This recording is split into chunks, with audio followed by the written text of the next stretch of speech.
Hello.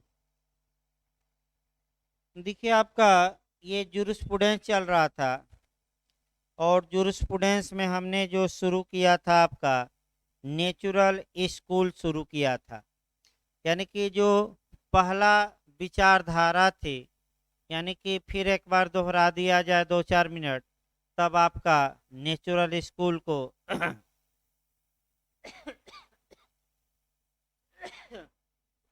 आगे बढ़ाया जाए। आपका बताया गया था कि सबसे प्राचीन या एंशियंट आपका नेचुरल स्कूल या प्राकृतिक या नैसर्गिक विचारधारा है। न ये क्वेश्चन भी आ चुका है जे में। दूसरा क्वेश्चन आया है कि कौन सी विचारधारा है जो सबसे पहले जन्म ली और आज भी अस्तित्व में है, तो आपका जवाब रहेगा नेचुरल स्कूल। तीसरा क्वेश्चन आया है नेचुरल स्कूल का जन्म कहाँ हुआ, तो आपका जवाब रहेगा ग्रीस या यूनान। नेचुरल स्कूल को डिवाइन लॉ भी कहा जाता है, यूनिवर्सल लॉ कहा जाता है, उच्च विधि कही जाती है, आपका ईश्वरीय विधि कही जाती है, क्योंकि शुरुआती दौर में ये विचारधारा मुख्य रूप से गॉड को, अल्लाह को इत्यादि को लेकर चलती थी। यानी कि ये विचारधारा ये बताते थे कि कानून तो भगवान बनाता है और भगवान द्वारा बनाए गए कानून का लोग पालन करते हैं। तत्पश्चात चूंकि इस विचारधारा का हमें हिस्ट्री पढ़ना है, तो हमने इस विचारधारा को 5 कालखंडों में बांटा था। यानी कि 5 हम इसके टाइम बताए थे, समय बताए थे, कालखंड बताए थे।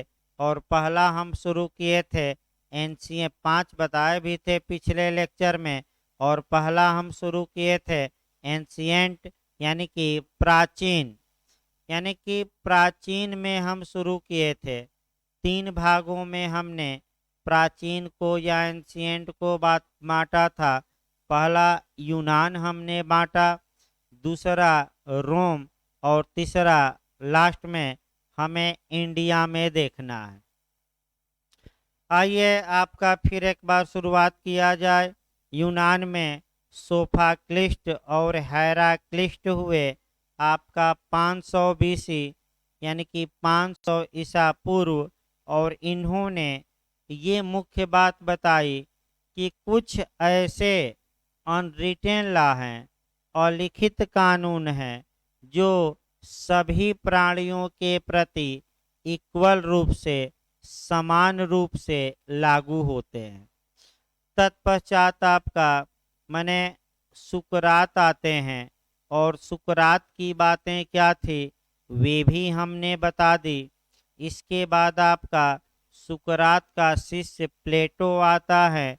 प्लेटो ने जो कोटेशन कहा, तमाम बातें कही, लेकिन प्लेटो और सुकरात का शिष्य था। और जो यूपी जे में इनका पूछा गया है, वह ये पूछा गया है कि यदि ला आज्ञा दे, यानी कि ला अगर कमांड दे, यानी कि विधि आज्ञा दे, तो जहर भी पी लेना चाहिए। ये कोटेशन यूपी जे में आ चुका है। ये कोटेशन किसने कहा था, तो आपका जवाब रहेगा किसने कहा था, तो ये कोटेशन प्लेटो का है। तत्पश्चात प्लेटो का शिष्य अरस्तु आया, और अरस्तु के बारे में आपका काफ़ी कुछ बताया गया था। और डिस्ट्रीब्यूटिव जस्टिस या वितरणात्मक न्याय बताया गया कि यूपीएचजेएस तक में आ चुका है कि डिस्ट्रीब्यूटिव जस्टिस का सिद्धांत किसकी देन है, तो क्या मारेंगे अरस्तु। अरस्तु में लास्ट पॉइंट हम बता रहे थे, और अरस्तु का जो लास्ट पॉइंट हम बता रहे थे वह इक्विटी बता रहे थे पिछले लेक्चर में। लास्ट पॉइंट आपका इक्विटी है, हम फिर से एक बार बताते हैं। आपका अरस्तु ने आपका इक्विटी या साम्य के बारे में भी कुछ बातें बताई और साम्य के बारे में ये बात बताई कि जो इक्विटी है इसका जन्म ही लॉ में सुधार के लिए हुआ था, यानी कि इसका जन्म किस उद्देश्य से हुआ था, तो इसका जो जन्म हुआ था वह विधि में सुधार के लिए हुआ था। यानी कि इक्विटी होती क्या है, इस बारे में 2-3 मिनट हम चर्चा करेंगे। इक्विटी जो ये शब्द हैं इंग्लिश का, ये लैटिन के इक्विटास से बना है। इक्विटास, इक्विटास का मतलब होता है समतल करना, बराबर करना या प्लेन कर देना। अर्थात जहाँ जहाँ कानून में कमी हो या जहाँ जहाँ कानून में छिद्र हो, ये इक्विटी द्वारा न्यायालय उस छिद्र को भर देते हैं और कानून को क्या बना देते हैं, प्लेन। इक्विटी का जो जन्म हुआ, इक्विटी को लागू किया गया, या जन्मदाता देश रोम है। ये बिहार में क्वेश्चन आ चुका है, जे में कई बार आया है। इक्विटी का जन्म किस देश में हुआ, रोम में हुआ। रोम में प्रेटर हुआ करते थे, प्रेटर। जो रोम के प्रेटर थे उन्होंने इक्विटी को जन्म दिया। प्रेटर मतलब कि वर्तमान समय में आपका जो मजिस्ट्रेट हैं भारत में, उस समय वहाँ प्रेटर कहे जाते थे और प्रेटरों ने जन्म दिया। फिर यह इक्विटी पहुँची आपका इंग्लैंड पहुँची और इंग्लैंड में तो धीरे धीरे विकास हुआ इक्विटी का और अलग कोर्ट बना दिया गया। फिर बिहार का क्वेश्चन कि इंग्लैंड में इक्विटी कोर्ट किस कोर्ट को साम्य न्यायालय कहा जाता था, तो चांसरी कोर्ट को। किस कोर्ट को, चांसरी। लेकिन 2 कानून पारित किए गए और 2 कानून पारित करके आपका जो ये इक्विटी कोर्ट था उसको समाप्त किया गया, लेकिन इक्विटी को नहीं। ये भी बिहार में पूछा गया है कि इक्विटी कोर्ट कैसे समाप्त किए गए। एक्ट बनाकर, दोनों एक्ट याद रखना है। पहला द जुडिकेटर एक्ट 1873 और दूसरा द जुडिकेटर एक्ट 1875, यानी कि हिंदी में न्याय तंत्र अधिनियम।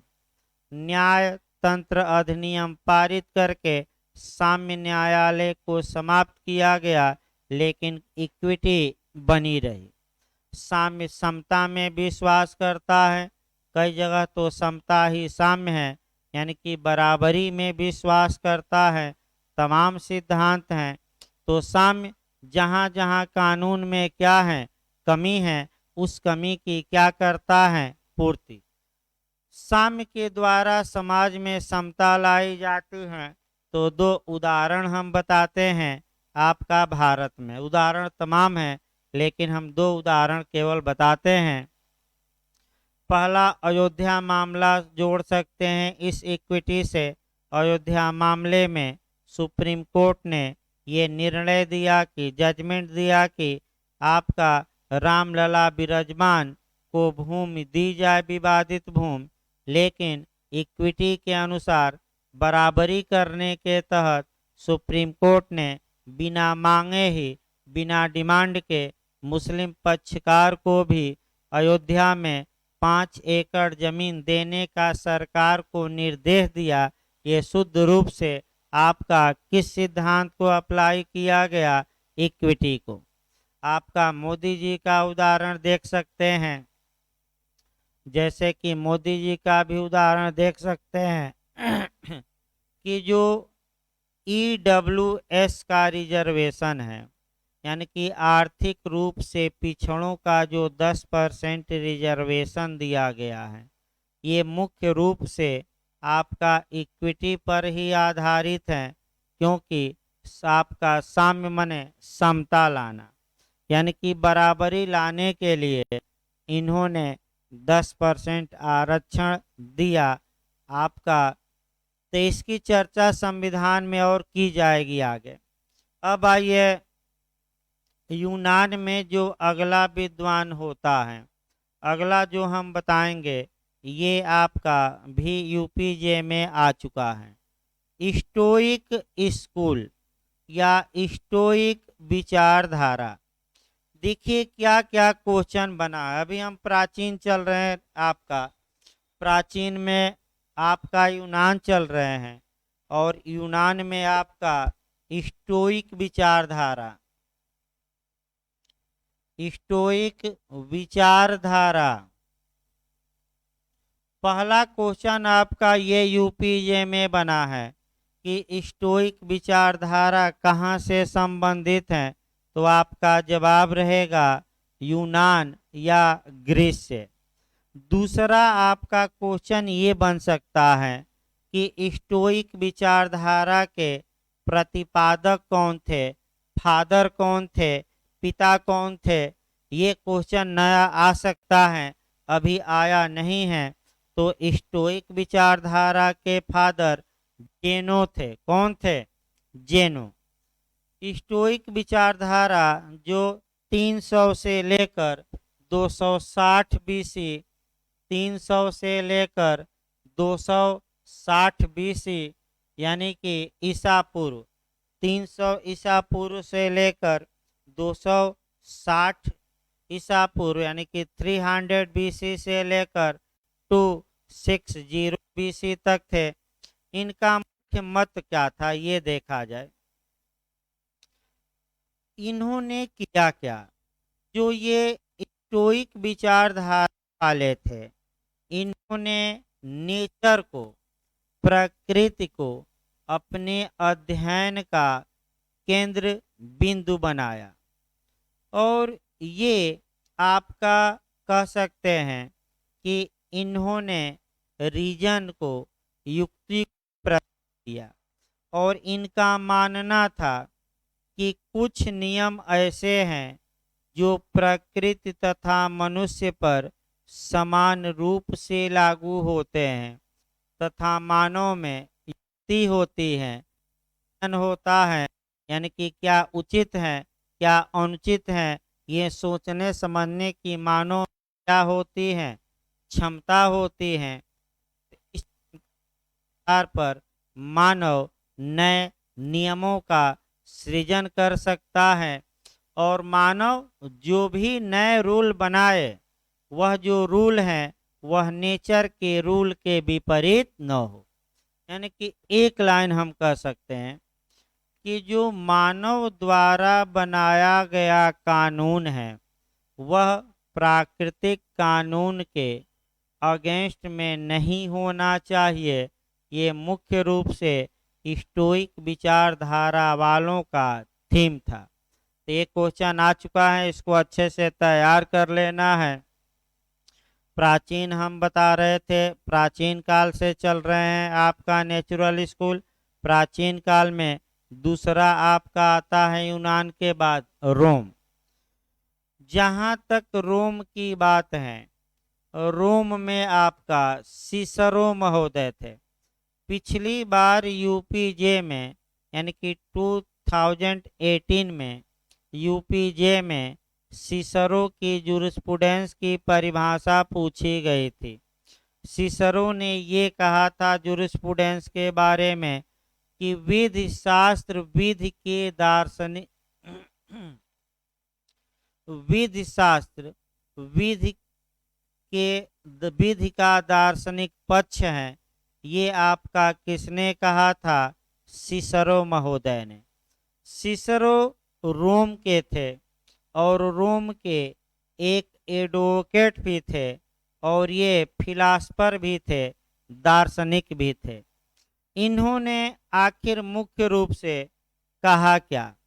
इन्होंने मुख्य रूप से ये आपका कहा कि प्राकृतिक विधि जो है या नेचुरल लॉ है वह सर्वोच्च होती हैं और मानव में रीजन या तर्क या बुद्धि होती हैं और मानव अपने बुद्धि या तर्क से नियमों का निर्माण कर सकता है आपका। और इन्होंने ला को 3 वर्गों में बांटा। एक आपका डिवाइन ला यानी कि ईश्वरीय विधि, दूसरा नेचुरल ला यानी कि प्राकृतिक विधि, और तीसरा ह्यूमन द्वारा निर्मित विधि या जनरल ला या मानव निर्मित विधि। और इनका मानना ये था कि जो ह्यूमन आपका ला बनाए वह जो ला है वह नेचर के या प्रकृति के विपरीत नहीं होना चाहिए। तो सिसरो का मुख्य रूप से जुरिस्प्रूडेंस की जो डिफिनीशन है वो पूछी जाती है। अब आइए प्राचीन काल में हम भारत में देखते हैं, इंडिया में क्या प्राचीन काल में नेचुरल लॉ था कि नहीं। जहाँ तक भारत की बात है, भारत में जो ये वेद दिखाई देते, वेद स्मृति हैं, श्रुति हैं इत्यादि, ये माना जाता है कि इसमें जो भी बातें लिखी गई हैं वह ईश्वर की बातें हैं, यानी कि ईश्वर ने जो बताया वही बातें वेद इत्यादि में लिखी गई हैं। और आपका स्पष्ट नेचुरल लॉ का यानी कि डिवाइन लॉ का उल्लेख भी है। और कहा गया है कई जगह कि प्रजा ही नहीं, राजा को भी ईश्वर द्वारा बनाए गए कानून का वायलेशन करने का हक नहीं है। अर्थात इसका मतलब ये हुआ कि केवल आपका ह्यूमन माने आम जनता ही नहीं, पब्लिक ही नहीं, बल्कि जो किंग हैं, सम्राट हैं, राजा हैं, वह भी आपका विधि के अधीन है, लॉ के सबऑर्डिनेट हैं। अर्थात राजा को भी कानून का उल्लंघन करने की शक्ति प्राप्त नहीं है। जो ये इंग्लैंड के डायसी महोदय रूल ऑफ लॉ प्रतिपादित करते हैं और रूल ऑफ लॉ का जो पहला नियम बताते हैं कि विधि के समक्ष क्या समता, यही आपका यानी कि चाहे राजा हो या रंक हो, चाहे बड़ा आदमी हो या छोटा, सभी लोग विधि के समान हैं। राजा को भी हक नहीं है कि वह कह दे कि हम विधि के क्या हैं ऊपर। जहाँ तक सर हेनरी मेन की बात है, अभी आगे बताया जाएगा अगले स्कूल में हिस्टोरिकल में। जो ये प्राचीन काल में ये जो नेचर और गॉड द्वारा बनाया गया जो ये लॉ है, इसे सर हेनरी मैन थेमिस्ट का नाम देते हैं। थेमिस्ट, थेमिस्ट जो थे, थेमिस शब्द से बना है और थेमिस रोम की देवी का नाम था। और ये माना जाता था उस समय कि रोम की देवी राजा के जिह्वा पर बैठकर, टंग पर बैठकर न्याय करती हैं और राजा जो बोलता है उसके अपने शब्द नहीं रहते बल्कि किसके शब्द रहते हैं, देवी के। तो आज भी गाँवों में देखते होंगे कि गाँव में कई बार होता है कि इस महिला पर या इस पुरुष पर देवी जी सवार हो गई हैं। खूब आपका बालोल और सिर हिलाते हैं लोग और ये माना जाता है कि आज भी ये जो बोल रहे हैं वो इनके वाक्य नहीं हैं बल्कि किनके वाक्य हैं, देवी देवताओं के वाक्य हैं। अब कहाँ तक सत्य हैं ये तो खोज का विषय है। आइए, आपका प्राचीन काल समाप्त हुआ। प्राचीन काल के बाद हम देखते हैं डार्क एज। डार्क एज का मतलब ये हुआ कि जो ये नेचुरल लॉ था उसका अंधयुग शुरू हो गया। अंधयुग, इसको हम कहते हैं डार्क लॉ, माने डार्क एज। डार्क एज जो था, अंधयुग, इसमें देखिए क्वेश्चन 2 बने हैं। पहले क्वेश्चन निकाल लिया जाए आपका कैसे कैसे क्वेश्चन बना है। जो ये अंध युग था, सेकंड हम चल रहे हैं, अंध युग था आपका नेचुरल स्कूल का, ये फर्स्ट शताब्दी, प्रथम शताब्दी, प्रथम शताब्दी से लेकर आपका 11वीं शताब्दी तक था। 11वीं शताब्दी। फिर याद रखिए डार्क एज हम क्यों कहें इसे, ये समस्या पहले आई। किसी भी माने आपका समय को अंध युग तब कहा जाता है जब उस युग में वह विषय शिथिल हो जाता है, यानी कि उसको मान्यता देने वाले कम हो जाते हैं। तो ये प्राकृतिक वेद प्राचीन काल में तो सही थी, फिर आपका कई सौ वर्षों तक आपका शिथिल रही, लेकिन ये भी है कि भले ही ये डार्क एज हो, अंध युग हो, लेकिन अब क्वेश्चन का मॉडल बनाया जाए कि अंध युग में कौन कौन विधि शास्त्री थे जो प्राकृतिक विधि को बनाए रखे। तो 3 विधि शास्त्रियों का नाम याद करके जाना है अंध युग के कौन कौन है। यही पहला क्वेश्चन यूपीजे में बना है। तो पहला आपका है ग्रेगोरी। ग्रेगोरी विद्वान है पहले, ये आपका याद करना है। दूसरा एम ब्रोस, एम ब्रोस याद करना है, एम ब्रोस। और जो सबसे महत्वपूर्ण है वह संत आगस्टाइन। यही ज्यादा पूछा, संत आगस्टाइन, ये क्वेश्चन ज्यादा पूछा है। फिर आइए भाई एक बार और हम बता दें डार्क एज में कौन से जुरिस्ट थे। आपका अगर पूछे तो 3 विद्वान याद करके जाना है, कौन कौन, ग्रेगोरी, एम्ब्रोस और संत आगस्टाइन। इसमें आपका फिर क्वेश्चन बना है कि वह ये क्वेश्चन बना है कि आपका क्वेश्चन जो बना है अंध युग में सबसे महत्वपूर्ण विद्वान कौन था। तो इसमें तीनों में अगर एक चुनना हो कि सबसे महत्वपूर्ण विद्वान कौन था, तो आप चुनिएगा संत अगस्टाइन। ये आ चुका है क्वेश्चन, अंध युग में कौन था सबसे महत्वपूर्ण, संत अगस्टाइन थे। आखिर संत अगस्टाइन क्यों इतना महत्वपूर्ण है, इन्होंने क्या कहा, इनके बारे में कुछ जानना है। और इनके बारे में जो अगला क्वेश्चन बना है पहले वो बता दिया जाए कि कौन विधि शास्त्री, ये भी यूपीजे में आ चुका है क्वेश्चन, कौन किस विधि शास्त्री को प्राचीन काल के माने शास्त्रीय प्राचीनता के सूर्यास्त और मध्यकाल के सूर्योदय के पूर्व की कड़ी या चैन माना जाता है। यानी कि संत अगस्टाइन को ही शास्त्रीय प्राचीनता के सूर्यास्त और मध्यकाल के सूर्योदय के पूर्व की कड़ी माना जाता है। किस विद्वान को, तो संत अगस्टाइन।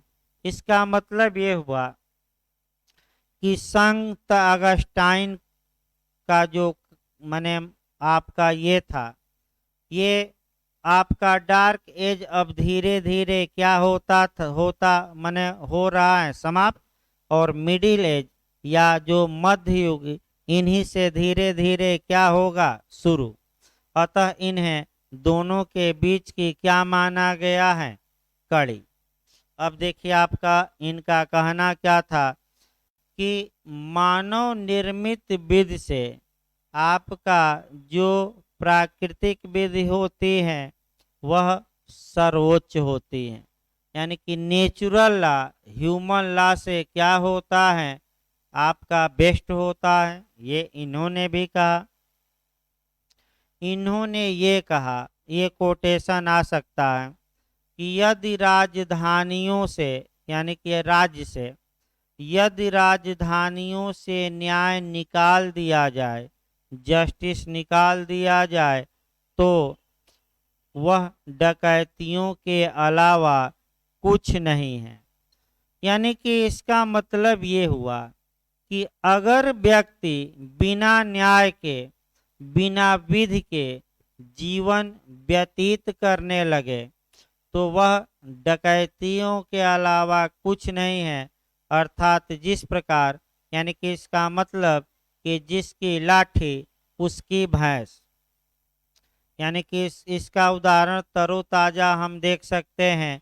इस समय अफगानिस्तान में आप देख ही रहे हैं, आपका अफगानिस्तान का मामला वीडियो आने शुरू हो गए हैं। महिलाओं को जो तालिबानी हैं वह कोड़े से मार रहे हैं। यानी कि जो मुस्लिम विधि में, कुरान में दंड का प्रावधान है, उस दंड को लागू करना शुरू कर दिए हैं। और ये पूरे विश्व के लिए एक खतरे की घंटी है। अब अफगानिस्तान आपका भारत से भी मदद मांगने वाला है।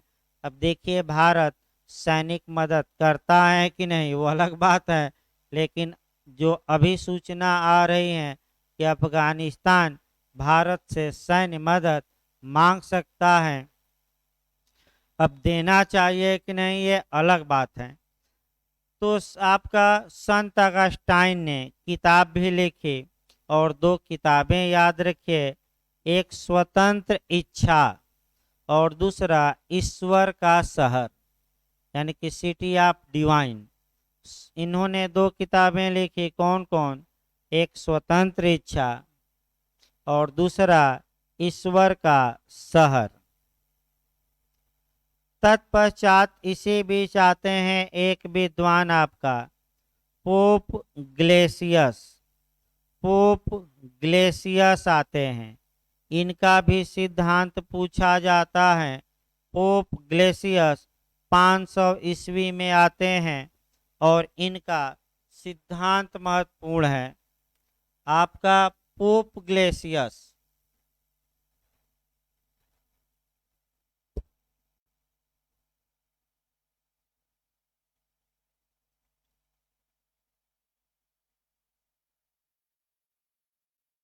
ये 500 ईस्वी। देखिए इनका क्या कहना है।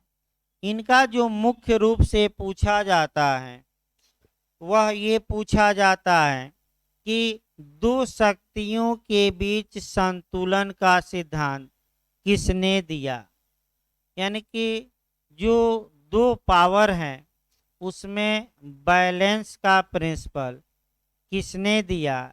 एक क्वेश्चन तो ये बनता है, तो आपका जवाब रहेगा पोप ग्लेसियस ने दिया। आखिर दो शक्तियां कौन थी इस समय, उनके बीच क्या हुआ और वर्तमान समय से हमें जोड़ कर पढ़ना है। देखिए आपका एक एक करके हम देखते हैं, दो शक्तियों को कंसेप्ट बनाना है जो प्री में आ सकता है वह बता दिया गया। पोप ग्लेसियस के समय आपका इधर राज्य या स्टेट या सम्राट था और इधर आपका चर्च या धर्म गुरु थे, याद रखिए। यानी कि पोप ग्लेसियस के समय जो स्टेट और एक तरफ धार्मिक संस्थान यानी कि चर्च, पादरी इत्यादि। अब यहाँ ये था कि अब राज्य कह रहा था कि मैं बड़ा हूँ और जो मैं आदेश दूंगा उसे जनता पालन करेगी। चर्च ये कह रहा था कि ईश्वर ने हमें भाई आपका आदेश देने के लिए भेजा है, यानी और हम जो आदेश देंगे उसका जनता पालन करेगी। यानी कि हम बड़े तो हम बड़े, यानी कि बड़प्पन की यहाँ लड़ाई शुरू हो गई कि हम बड़े तो हम बड़े, यानी कि राज्य बड़ा कि चर्च बड़ा, इस विषय में क्या शुरू हो गया, विवाद। पोप ग्लेसियस ने इस विवाद को सॉल्व करने के लिए एक प्रिंसिपल दिया, एक सिद्धांत दिया और वह सिद्धांत था दो शक्तियों के बीच बैलेंस बनाने का सिद्धांत। पोप ग्लेसियस ने ये कहा कि जो एडमिनिस्ट्रेशन होगा, यानी कि जो प्रशासनिक कार्य होगा, प्रशासनिक कार्यों में राज्य बड़ा होगा। कौन बड़ा होगा? राज्य। और जो धार्मिक कार्य होंगे, धार्मिक कार्यों में चर्च बड़ा होगा। यानी कि प्रशासनिक आदेश राज्य निकाले और धार्मिक आदेश कौन निकाले? आपका चर्च। लेकिन पोप ग्लेसियस द्वारा जो ये सुझाव दिया गया, इस सुझाव को न तो चर्च ने माना न ही राज्य ने, और दोनों के बीच आपका संघर्ष होता है। और इस संघर्ष में चर्च हार जाता है, डिफीट खाता है, माने हार जाता है, और आपका राज्य क्या होता है? विजयी। यानी कि इस संघर्ष में चर्च की हार हुई। आज भी चर्च में आप देख सकते हैं जो पोप है वह ज़्यादा हस्तक्षेप नहीं करता राजनीतिक मामलों में। आज भी चर्च हारा हुआ है और राज्य सक्रिय है। अब ये समस्या देखिए, इसके आगे ही बढ़ना है। जब राज्य विजयी हो गया और चर्च यहाँ हार गया, तब राज्य ने जो जनता के नेचुरल जो राइट थे, यानी कि जो प्राकृतिक अधिकार थे, यानी कि अब जो लड़ाई आपका 5वीं शताब्दी, माने आपका जो लड़ाई आपका राज्य और चर्च के बीच थी, अब वह लड़ाई मुख्य रूप से स्टेट यानी कि राज्य और पब्लिक यानी कि जनता के बीच आ गई। अब ये राज्य चूंकि विजयी हो गया था, तो राज्य ने किया क्या कि जनता के जो नेचुरल राइट थे, प्राकृतिक अधिकार थे, उसको छीनना शुरू कर दिया और ज़्यादा अधिकारों को छीन लिया। तो फिर जनता आंदोलन की, लड़ाई लड़ी और जनता ने आंदोलन किया। तो 1215 में यानी कि 1215 ईस्वी में इंग्लैंड में मैग्ना कार्टा आया। मैग्ना कार्टा, मैग्ना कार्टा आता है, यानी कि सबसे पहले राज्य से जनता विजयी होती है। और आपका 1215 में मैग्ना कार्टा आता है। तो मैग्ना कार्टा भी आपको समझना है। मैग्ना मतलब बिग होता है, बड़ा, और कार्टा मतलब चार्टर, यानी कि बड़ा चार्टर, बड़ा विलेख, हिंदी अर्थ हुआ। अब क्यों इसे मैग्ना कार्टा कहा जाता है? क्योंकि सर्वप्रथम जनता के कुछ जो नेचुरल राइट थे उन्हें राज्य ने बहाल किया, इन्हें वापस किया, रिटर्न किया, इनको बहाल किया। मैग्ना कार्टा द्वारा राज्य ने कोई नया राइट नहीं दिया, बल्कि जो नेचुरल राइट लोगों के राज्य छीन लिया था उसी में से सबको नहीं, कुछ को क्या किया? बहाल कर दिया, यानी कि कुछ लोगों को दिया। फिर लोग लड़ाई लड़ते रहे और लड़ाई लड़े, फिर समय समय पर तमाम आपका चार्टर आए और लोगों के अधिकारों को बहाल किया गया। आज भी वर्तमान समय में भी जो मुख्य लड़ाई हो रही है वह स्टेट और जनता के बीच है। राज्य चाह रहा है कि लोगों के अधिकारों का हनन किया जाए और जनता चाह रही है कि हमें अधिक से अधिक अधिकार क्या किया जाए? मिले। जैसे किसान आंदोलन देख सकते हैं, आपका सबसे अच्छा आरटीआई का आंदोलन देख सकते हैं। सूचना का अधिकार राज्य चाह रहा था कि हम न दें, जनता आंदोलन की और तब जाके सूचना का अधिकार मिला। आप लोकपाल और लोकायुक्त देख सकते हैं, राज्य चाह रहा था कि हम कानून ही न बनाए, जब जनता आंदोलन की तब जाके 2013 ईस्वी में लोकपाल और लोकायुक्त का कानून बना, तो ये लड़ाई जो चर्च और राज्य के बीच थी, वर्तमान में किसके बीच चल रही है?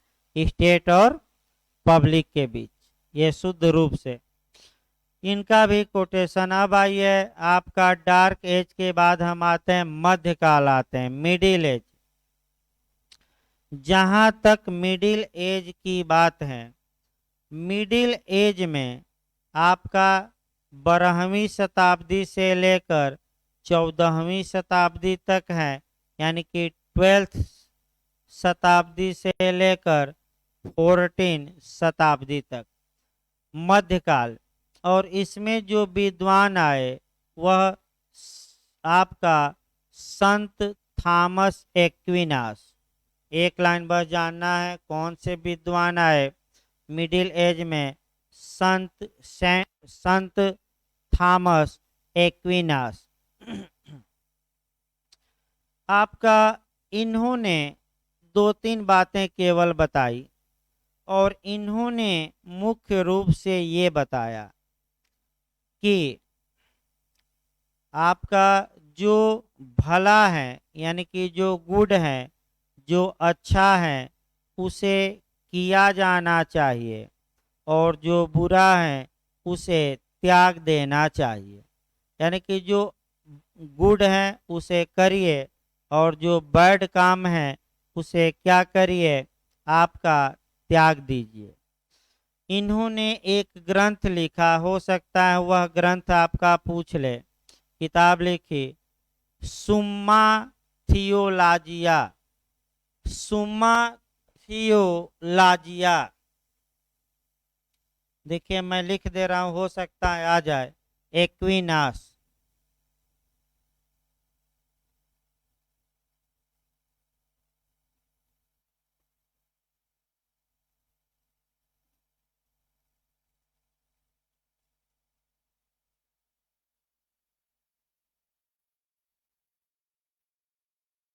सुम्मा थियोलॉजिया, ये हो सकता है किताब पूछ ले। इसके बाद आपका आता है रिफॉर्मेटिव युग, यानी कि आपका कह सकते हैं कि पुनर्जागरण काल। यहाँ से आपका क्वेश्चन ज़्यादा बनता है रिफॉर्मेटिव एज से। आपका देखिए कैसे क्वेश्चन बना है, उसको देखा जाए कि प्राकृतिक विचारधारा में कौन सा काल आपका गोल्डन एज माना जाता है? गोल्डन एज का मतलब स्वर्णिम युग या गौरवान्वित काल।